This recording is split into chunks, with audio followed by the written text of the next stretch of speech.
Բարելույս բարեկամներ, հուսամ լավ եք, երեկվա ընտրակաշարքի դեպքերին եմ ուզում անդրադառնալ, բացահայտումներին և ցույց տալ մեր և ընդդիմադիր մի շարք ուժերի տարբերությունները։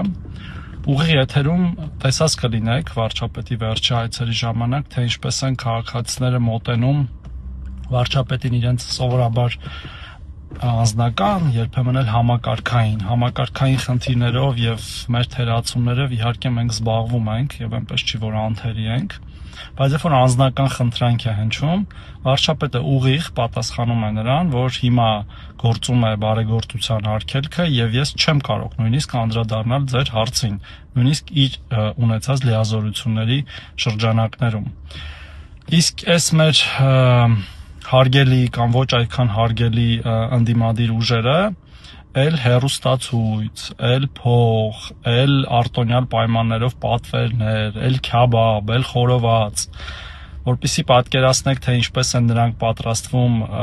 ընդհանրապես կառավարել երկիրը, եթե դառնան իշխանություն, այդ ամբողջ ծախսը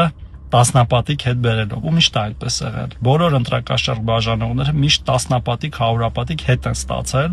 ժողովրդից, երկրից, ու մենք հիմա տեսնում ենք այդ ապօրինի գույքով վերադարձումների շրջանակներում։ Ու ամենահետաքրքիրը գիտեք որն է, որ երբ որ լսում ես, որ օրինակ ինչ որ մարդը այս կամ այն ընդդիմադիր ուժի օգտին ինչ որ գործողություններ իրականացնում ու հարցնում ես, իսկ ինչա գաղափարներն է կիսում կամ այլ բան է կիսում իրանց հետ, չէ, ինչ գաղափարներ, փողով անում է։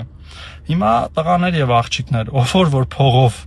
քաղաքականություն է անում, փողով է քաղաքականություն անում, փող ավերծրե, որ փող բաժանի, փող ավերծրե, որ ինչ որ բան անի, բոլորին սպասվում է այդ նույն ճակատագիրը, բարեգործության արգելքը, ընտրակաշառք բաժանողներին սպասվում է այս ճակատագիրը կամ բարեգործության արգելքը խախտողներին, այնպես որ չզարմանաք, եթե մեր պետությունը լինի իրավունքի տեսանկյունից շատ կոշտ, իսկ պետությունը միշտ պետք է լինի կոշտ իրավունքի տեսանկյունից, եւ պետությունը եւ պետականությունը այդպիսի բաներ են, որ էլ կերակրող մայր, էլ կերակրող հայր, կերակրող մայրը ինչ գործ ունի ընտրակաշառք բաժանելու մեջ, կամ ոչ կերակրող մայրը, այդ ինչ ասելու բան է, էլի, այսինքն բանը ալիբի է, ոնց որ այն ժամանակ ասում էին պատերազմի ժամանակ հաղթանակած գեներալները իրավունք ունեն օրինակ ինչ որ մի հատ քաղաք պահել ճորտի կարգավիճակում, հա, այդ եք ուզում վերադարձնեք, որ կերակրող մայրերը կարողանան